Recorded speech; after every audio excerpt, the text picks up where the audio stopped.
ನೋಡಿ, ಕಾಂಗ್ರೆಸ್ಸು 140 ವರ್ಷಗಳಿಗೂ ಹೆಚ್ಚು ಇತಿಹಾಸ ಇರತಕ್ಕಂಥ ಪಕ್ಷ. ಸೊ ನಮ್ಮ ರಾಷ್ಟ್ರೀಯ ಪಕ್ಷ ಯಾವ ಸಂದರ್ಭದಲ್ಲಿ ಯಾವ ತೀರ್ಮಾನಗಳನ್ನು ತೆಗೆದುಕೋಬೇಕು ಅನ್ನುವಂಥದ್ದು ಸ್ಪಷ್ಟವಾಗಿ ಗೊತ್ತಿರುವಂಥ ಪಕ್ಷ. ಸನ್ಮಾನ್ಯ ಸಿದ್ದರಾಮಯ್ಯನವರು ಅವರು ಮಾತಿನ ಮೇಲೆ ನಿಲ್ಲುವಂಥ ನಾಯಕರು.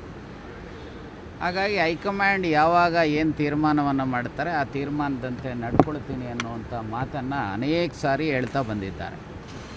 ಅವರು ಕಾಂಗ್ರೆಸ್ಸಿಗೆ 2006ರಲ್ಲಿ ಬಂದ ಮೇಲೆ ಕಾಂಗ್ರೆಸ್ಸಿನ ನಾಯಕತ್ವ ಅವರ ನಾಯಕತ್ವವನ್ನು ಗುರುಸಿ 2 ಸಾರಿ ವಿರೋಧ ಪಕ್ಷದ ನಾಯಕರನ್ನಾಗಿ ಮಾಡಿದರು, 2 ಸಾರಿ ಮುಖ್ಯಮಂತ್ರಿಗಳನ್ನಾಗಿ ಮಾಡಿದರು.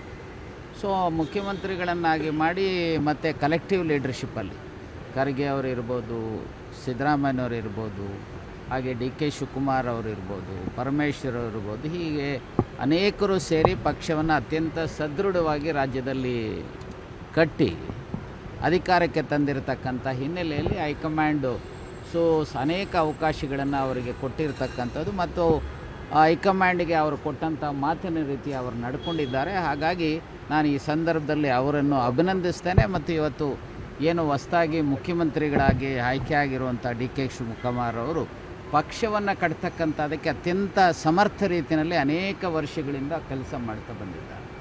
ಸೊ ಹಾಗಾಗಿ ಅವರ ನಾಯಕತ್ವದಲ್ಲಿ ಸಿದ್ದರಾಮಯ್ಯನವರ ಮಾರ್ಗದರ್ಶನ, ಖರ್ಗೆ ಅವರ ಮಾರ್ಗದರ್ಶನ, ಇನ್ನಿತರ ಎಲ್ಲರ ಮಾರ್ಗದರ್ಶನದ ಹಿನ್ನೆಲೆಯಲ್ಲಿ ಪಕ್ಷ ಮತ್ತು ಸರ್ಕಾರ ರಾಜ್ಯದಲ್ಲಿ ಅತ್ಯಂತ ಉತ್ತಮ ರೀತಿಯಲ್ಲಿ ಬರುವ ದಿನಮಾನಗಳಲ್ಲಿ ಕೆಲಸ ಮಾಡುತ್ತೆ ಮತ್ತು 2028ರಲ್ಲಿ ಮತ್ತೆ ನಮ್ಮ ಪಕ್ಷ ರಾಜ್ಯದಲ್ಲಿ ಅಧಿಕಾರಕ್ಕೆ ಬರುತ್ತೆ ಅಂಥೇಳಿ ನಾನು ಭಾವಿಸಿದ್ದೇನೆ. ಸಿದ್ದರಾಮಯ್ಯ ಸಂಪುಟದಲ್ಲಿ ಇರೋ ಸಚಿವರನ್ನು ಕೈಬಿಟ್ಟು ಹೊಸರಿಗೆ ಅವಕಾಶ ಕೊಡಬೇಕು ಅನ್ನೋದು ಒಂದಿದೆ. ಈ ಲೆಕ್ಕಾಚಾರದಲ್ಲಿ ಬಹುತೇಕ ಸೀನಿಯರ್ ಲೀಡರ್ಸ್ಗಳು ಮುಗಿಸ್ಕೊಳ್ತಾ ಇದ್ದಾರೆ ಅಂತ ಒಂದು ಮಾತಿದೆ, ಡೆಲ್ಲಿಗೆ ಹೋಗ್ತಾ ಇದ್ದಾರೆ. ನೋಡಿ, ರಾಜಕಾರಣ ಮುನಿಸ್ಕೊಳ್ಳುವಂಥ ಇಶ್ಯೂ ಅಲ್ಲ. ಅಲ್ಟಿಮೇಟ್ಲಿ ನಮ್ಮ ಪಕ್ಷ ಪಕ್ಷದ ಹೈಕಮಾಂಡು ಮತ್ತು ಸೀನಿಯರ್ ಲೀಡರ್ಸು ಮತ್ತು ಮುಖ್ಯಮಂತ್ರಿ ಯಾರ್ಯಾರಿಗೆ ಎಷ್ಟೆಷ್ಟು ಅವಕಾಶ ಕೊಡಬೇಕು ಅದನ್ನು ಹೈಕಮಾಂಡ್ ತೀರ್ಮಾನ ಮಾಡ್ತಾರೆ. ಮತ್ತು ಅನೇಕ ಹೊಸ ಟ್ಯಾಲೆಂಟ್ಗಳು ಅನೇಕರು ಪದೇ ಪದೇ ಆಗಿರೋವಂಥವ್ರಿಗೆ ಪದೇ ಪದೇ ರಿಪೀಟ್ ಮಾಡೋದಕ್ಕಿಂತ ಹೆಚ್ಚಾಗಿ ಒಂದಿಷ್ಟು ಜನ ಅನುಭವಸ್ಥರನ್ನು ಇಟ್ಕೊಂಡು ಮತ್ತು ಒಂದಿಷ್ಟು ಜನ ಹೊಸ ಟ್ಯಾಲೆಂಟ್ಸ್ಗೂ ಅವಕಾಶ ಕೊಟ್ಟರೆ ಬಹುಶಃ ಬರುವ ದಿನಮಾನಗಳಲ್ಲಿ ಒಳ್ಳೆಯ ಆಡಳಿತವನ್ನು ಕೊಡಲಿಕ್ಕೆ ಸಾಧ್ಯತೆ ಇದೆ ಅನ್ನುವಂಥ ಥಿಂಕಿಂಗ್ ಬರೀ ಇವರಿಗೆ ಅಲ್ಲ, ಈಗ ಹೊಸ ಮುಖ್ಯಮಂತ್ರಿ ಆಗುವಂಥವ್ರಿಗೆ ಅಷ್ಟೇ ಅಲ್ಲ, ಡಿ ಕೆ ಶಿವಕುಮಾರ್ ಅವರಿಗೆ ಅಷ್ಟೇ ಅಲ್ಲ, ಈವನ್ ಸಿದ್ದರಾಮಯ್ಯನವ್ರಿಗೂ ಸಹ ಅವರಿಗೆ ಮಂತ್ರಿಮಂಡಲ ವಿಸ್ತರಣೆ ಮಾಡುವಂಥ ಏನು ಯೋಚನೆ ಇತ್ತು ಆ ಸಂದರ್ಭದಲ್ಲೂ ಅವರೇ ಅನೇಕ ಸಾರಿ ಮಾತನಾಡ್ತಾ ಇದ್ದಂಥದ್ದು ಇತ್ತು, ಕೆಲವರನ್ನು ಡ್ರಾಪ್ ಮಾಡಿ ಕೆಲವರನ್ನ ಹೊಸಬರಿಗೆ ಕೊಡಬೇಕು ಅಂತೇಳಿ. ಹಾಗಾಗಿ ಸನ್ಮಾನ್ಯ ಡಿ ಕೆ ಶಿವಕುಮಾರ್ ಅವರು ಏನೇ ತೀರ್ಮಾನಗಳನ್ನು ತೆಗೆದುಕೊಂಡ್ರೂ ಸಹ ಹೈಕಮಾಂಡ್ ತೀರ್ಮಾನದಂತೆ ಮತ್ತು ಕಲೆಕ್ಟಿವ್ ಆಗಿ ಯೋಚನೆ ಮಾಡಿ ಮಾಡುವಂಥ ದೃಷ್ಟಿಯಿಂದ ಯಾರು ಸಮರ್ಥರಿದ್ದಾರೆ, ಯಾರು ಪಕ್ಷನಿಷ್ಠರಿದ್ದಾರೆ, ಯಾರು ನಾಯಕತ್ವಕ್ಕೆ ನಿಷ್ಠರಿದ್ದಾರೆ, ರಾಷ್ಟ್ರೀಯ ನಾಯಕತ್ವಕ್ಕೆ ಮತ್ತು ಇಲ್ಲಿಯ ಸ್ಥಳೀಯವಾಗಿದ್ದಾರೆ ಅಂಥವರನ್ನು ಗುರುತಿಸಿ ಒಳ್ಳೆಯ ಸರ್ಕಾರವನ್ನು ಕೊಡ್ತಕ್ಕಂಥದಕ್ಕೆ ಪ್ರಾಮಾಣಿಕವಾದಂಥ ಪ್ರಯತ್ನವನ್ನು ಸನ್ಮಾನ್ಯ ಡಿ ಕೆ ಶಿವಕುಮಾರ್ ಅವರ ನೇತೃತ್ವದ ಸರ್ಕಾರ ಮಾಡುತ್ತೆ ಅನ್ನುವಂಥ ವಿಶ್ವಾಸ. ಈಗ ಸಿದ್ದರಾಮಯ್ಯನವರ ಸಂಪುಟ ಸರ್ಕಾರದಲ್ಲಿ ಸಿದ್ದರಾಮಯ್ಯನವರ ಪಾತ್ರ ಏನಿರುತ್ತೆ?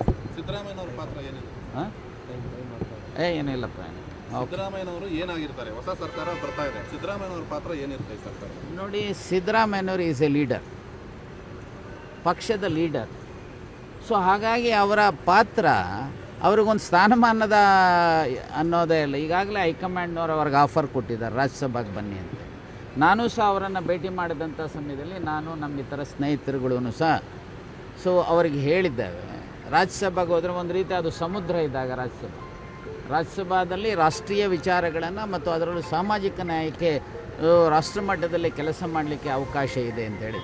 ಅವರು ಒಪ್ಕೊಂಡು ರಾಜ್ಯಸಭೆಗೆ ಹೋದರೆ ಅತ್ಯಂತ ಉತ್ತಮವಾದಂಥ ಕೆಲಸ ರಾಷ್ಟ್ರ ಮಟ್ಟದ ಹೇಗೆ ರಾಜ್ಯ ಮಟ್ಟದಲ್ಲಿ ಮಾಡಿದ್ರು ಹಾಗೆ ರಾಷ್ಟ್ರ ಮಟ್ಟದಲ್ಲೂ ಸಹ ಅತ್ಯಂತ ಉತ್ತಮ ರೀತಿಯಲ್ಲಿ ಕೆಲಸ ಮಾಡಲಿಕ್ಕೆ ಸಾಧ್ಯತೆ ಇದೆ.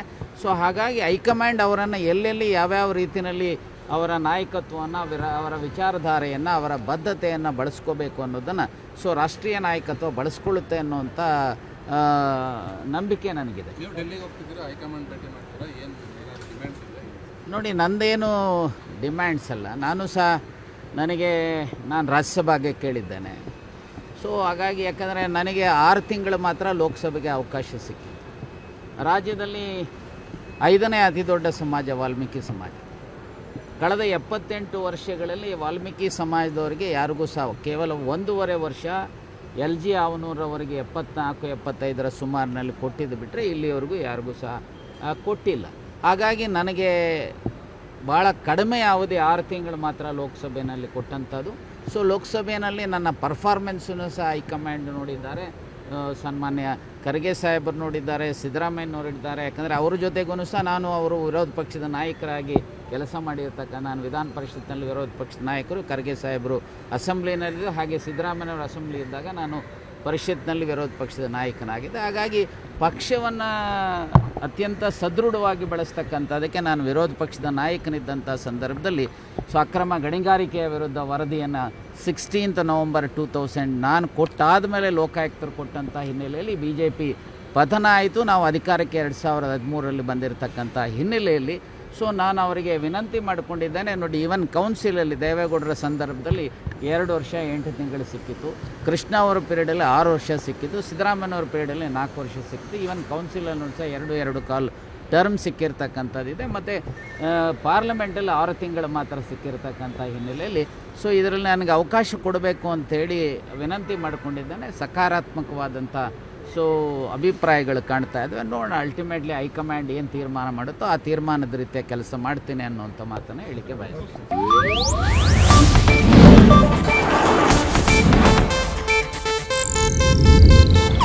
ಇದು ಏಷ್ಯಾನೆಟ್ ನ್ಯೂಸ್ ನೆಟ್ವರ್ಕ್ ಪ್ರಸ್ತುತಿ.